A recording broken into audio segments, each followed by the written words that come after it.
Let's select the leaf first. Usually the older leaves have deeper veins and are also more stable. For ground ivy, these are dark green. I cut off the leaf stalk. Before we start, I oil my hands and some of my tools that the clay doesn't stick to it. My stones to be set are 4 mm green and violet CZs. First, we need to determine the height of the stone to make the correct height for the setting. I put the stone face down between different heights of spacers and sweep over with the flat spacer. If the stone does not move, we have the correct height. 3 mm is the way to go here. Then we need to select the right circular cutters to form our setting. I want a nice bezel around my stones, so I choose a cutter that is 1 or 2 millimeters larger than the stone's diameter. We also need one cutter smaller than the stone. Let's get the clay out. I'm using 7 grams of artclaysilver, but 5 grams would probably also be enough. I roll the clay down to 3 mm thickness and cut out 2 circles with my larger cutter, and 2 smaller holes in the middle of the 2 circles. Then we can set our stones in. I push them carefully into the clay. It's important to push the girdle of the stone below the clay. When the clay shrinks during firing, the stone will get trapped. If the girdle is above the clay, the stone will get pushed out, and we don't want that. To make sure everything is nicely leveled, I push over the stones with a spacer. Let's cut out the final setting and quickly put the clay in plastic foil that it doesn't dry out.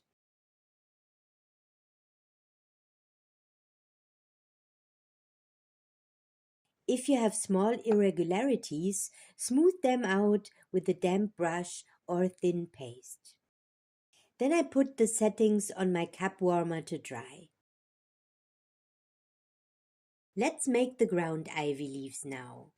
I like the backside to be textured. For smaller plates, I measure the thickness of it and put spacer of the same height beneath it.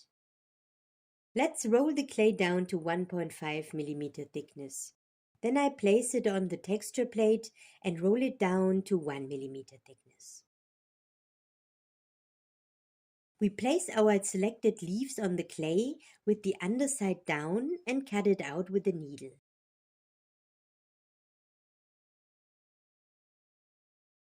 This is ground ivy. It's such a wonderful yet overlooked plant. You can find it in meadows, or it also grows in walls. It has also a wide range of medicinal properties, especially treating inflammation of mucous membranes, skins, and also bronchial tubes. Its wonderful ingredients also help to combat oxidative stress. It comes with vitamin C, saponins, tannins, and also essential oils. It's also helping to detoxify the body from heavy metals. The Germanic tribes also love to use the ground ivy, especially for brewing their beer. That's why to this day in England the ground ivy is still called alehoof. So would you still consider the ground ivy as a weed? We also need 2 circles to fix the ear hooks. I roll the clay out 1 card thick and cut out 2 6 mm circles. You can also stamp in something. I'm using my logo here. These will go to dry with the leaves. The settings are dry and we need to sand them to become smooth and shiny. I sand the sides and the bottom with grit 800. Let's also sand our leaves in the same way. Here I only sand the sides to work out each individual lobe of the leaf. Let's also smooth the lobes with a damp paintbrush. The precious filing dust is collected to reconstitute it to clay or make paste. I work out the inner side of the bezel with my sharp tweezers. If you have clay on your stone, wipe it away afterwards with a cotton swab.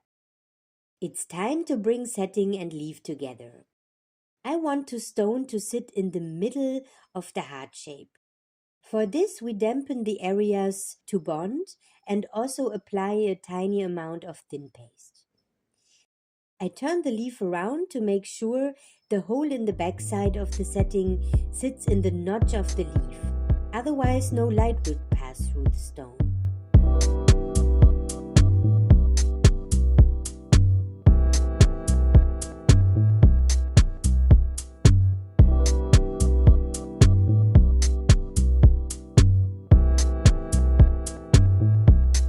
Apply some light paste around the connection.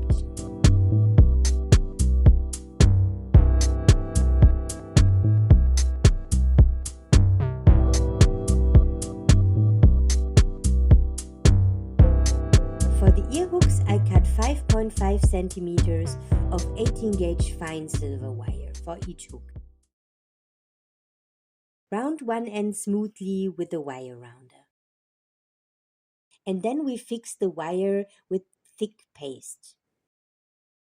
Scrape it on. Make sure everything is lying flat and doesn't move. I even it out with a damp brush. Then I fix my logo, dampen it before, and then carefully press it on top.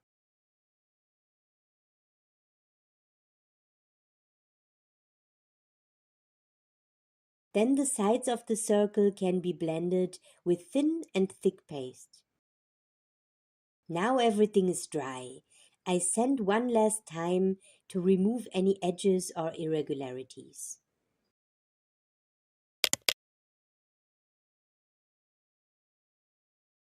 We need to clean the stones properly before firing, otherwise they will come out foggy.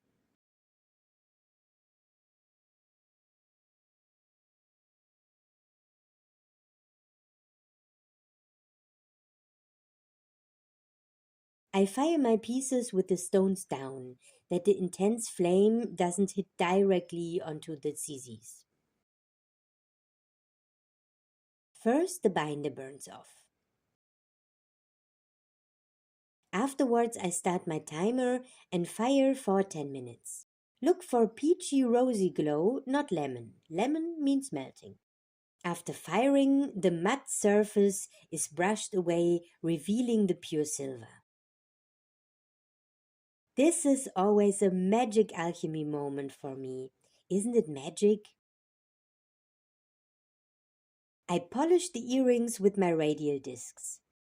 Afterwards, I add some subtle patina using boiled eggs, which I share with my dog afterwards. Yes, you can patina with the sulfur in the eggs. Then let's burnish around the setting to make it pop.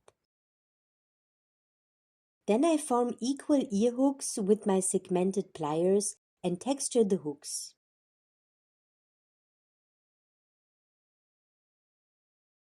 To connect with the energy of this plant, you can drink it as tea, use it as spice in your food, and apply it as a compress. And you can also carry it as a permanent imprint in pure silver that holds its frequency. Subscribe and like if you resonate with my kind of alchemy. Thanks for watching and see you next time on Aconitune.